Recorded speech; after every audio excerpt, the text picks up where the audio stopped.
Bad parenting doesn't just hurt in the moment. It sends a bill that comes due decades later. In your relationships, your self-worth, and your ability to feel safe in your own skin. This is about the real cost of bad parenting. Not the obvious kind with bruises and screaming, the quiet kind. The kind that looks normal from the outside but destroys you from the inside. By the end of this, you'll understand exactly what it cost you. And more importantly, how to stop paying. Meet Eli, 7 years old, sitting on the living room floor building a tower that keeps falling. His father just walked in, but not for him. For his younger brother Marcus, the favorite, the one who gets the hugs, the attention, the warmth. Eli, he gets the silence. And here's the first cost of bad parenting that nobody talks about. Cost 1. The death of your authentic self. When a child realizes their real self isn't welcome, they build a fake one, a performance version. One that smiles when hurting, one that needs nothing. Eli learned something that day that would cost him the next 30 years of his life. Love isn't a birthright. It's something you earn by disappearing. Be quiet, be easy, be useful. You might not get loved, but at least you won't get rejected. So by age 9, Eli had mastered invisibility. Stopped bringing drawings home. Stopped asking to be tucked in. Stopped crying when hurt. The world called him mature, but maturity at 7 isn't wisdom. It's trauma wearing a suit. Cost 2. You learn that love must be earned. Fast forward 20 years. Eli's at a coffee shop with a girl he likes. She talks about her day, her stress, her problems. Eli listens perfectly, validates her, gives great advice. She says thank you and feels seen. But she never asks about his day, and Eli doesn't offer it. When children grow up with conditional love, their brain literally rewires. The part meant for connection gets hijacked for performance. You don't ask yourself, what do I need? You ask, what do they need from me? Cost 3. You become everyone's therapist, but no one's friend. Eli answers texts immediately, apologizes when others bump into him, says yes to plans he hates.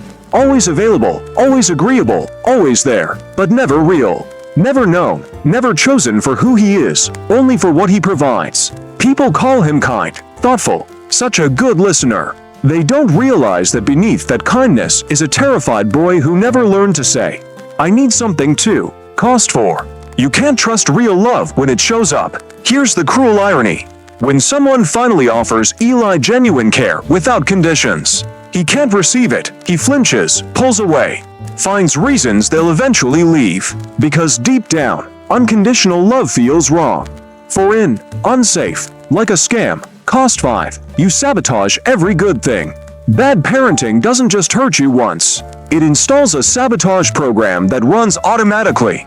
You date people who are emotionally unavailable because available feels fake. You push away partners who treat you well because kindness feels conditional. You create drama when things are peaceful because peace feels dangerous. Cost 6. Conflict feels like death. Eli's father had a favorite. Marcus got warmth. Eli got standards. Bring home a B. Should have been an A. Win a race. Silence. Get hurt. Walk it off. Now as an adult, Eli treats disagreement like a threat to survival. Because to a child who was only tolerated, conflict meant abandonment, so he apologizes for things that aren't his fault, avoids necessary conversations, stays in bad situations to avoid confrontation, believes that if someone's upset, he must fix it. Cost 7. You blame yourself for everything. If someone leaves, it's because Eli wasn't good enough. If someone's angry, it's his fault. If something goes wrong, he should have prevented it. That's what bad parenting costs. You become your own worst abuser.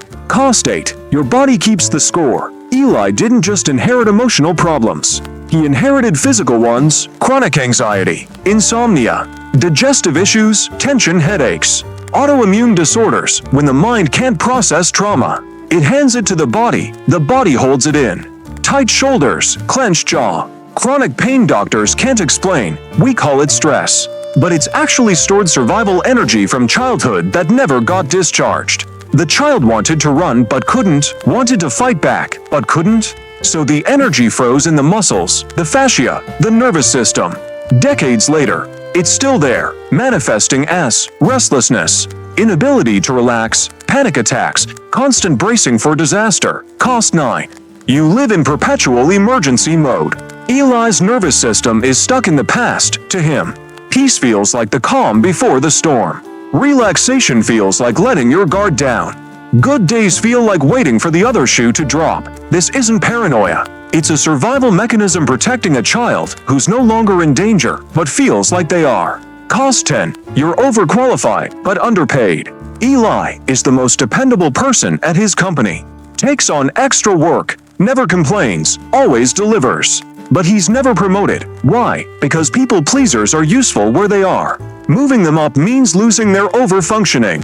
Cost 11. You can't advocate for yourself. Eli can negotiate for others brilliantly, but for himself, he freezes. Asking for a raise feels like asking for love. And asking for love felt dangerous in childhood. So he waits, hopes someone notices, believes good work speaks for itself. But in the real world, silence doesn't get rewarded. It gets exploited. Cost 12. You burn out repeatedly. Because Eli never learned to set boundaries. He works until collapse, then recovers just enough to repeat the cycle. This isn't work ethic, it's the same pattern from childhood. Earn your worth through exhaustion. Most people reach a point where the bill becomes too high to ignore. For Eli, it was a quiet Tuesday evening. He'd just said yes to something he meant no to. Again, he felt the familiar heaviness, not panic, not sadness, just hollow. And he whispered something he hadn't dared say since childhood. I'm tired of earning love. Cost 13. You lose years to performing. Suddenly Eli saw it clearly. He'd spent 30 years performing a role. Being helpful, being easy, being whatever others needed. But he'd never been himself. The cost, decades of his one precious life, spent trying to earn something he deserved all along. Eli started asking harder questions. Why do I always say yes? Why do I apologize when I've done nothing wrong? Why do I feel guilty for having needs? The answer was clear. He'd been raised in a world where love was conditional, where feelings were inconvenient, where presence was tolerated, not treasured. Of course, he became a people pleaser. It was a survival strategy, but survival strategies expire. Step 1. Recognize the pattern. Eli wasn't broken. He was conditioned. And conditioning can be undone. Step 2. Start small. Said no to one plan, didn't apologize, didn't over-explain, just no.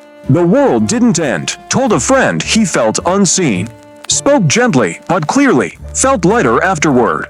Started writing not to impress anyone, just to hear his own voice. Step 3. Reparent yourself.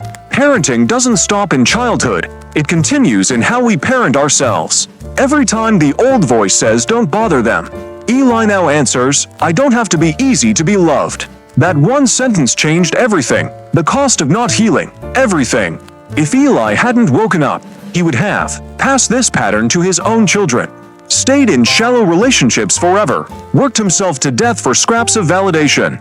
Never known what it felt like to be loved for who he is. That is the ultimate cost of bad parenting. A life unlived. But here's the beautiful truth. You can stop paying. Eli still struggles sometimes. Still catches himself performing.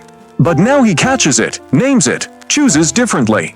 He's learning to be the parent he never had. Not for someone else, but for himself. To sit with discomfort, validate his own feelings, and whisper to the boy building towers alone. I see you. I'm here. You never needed to earn this. Generational patterns, and not with blame, but with compassion, not with perfection, but with honesty. And for the first time in his life, Eli is no longer disappearing. He's existing. Fully, imperfectly, honestly. That's not just healing, that's freedom. Bad parenting sends a bill that lasts a lifetime. Unless you choose to stop paying. If you recognized yourself in this cost breakdown, know this, you can cancel the subscription. Save this video. You'll need it when the old patterns try to charge you again. Comment paid in full if you're done earning love you always deserved. Share this with someone still paying the price. Sometimes freedom starts with someone showing you the bill. You were never supposed to cost yourself to be loved. You always had value. The cost was never yours to pay.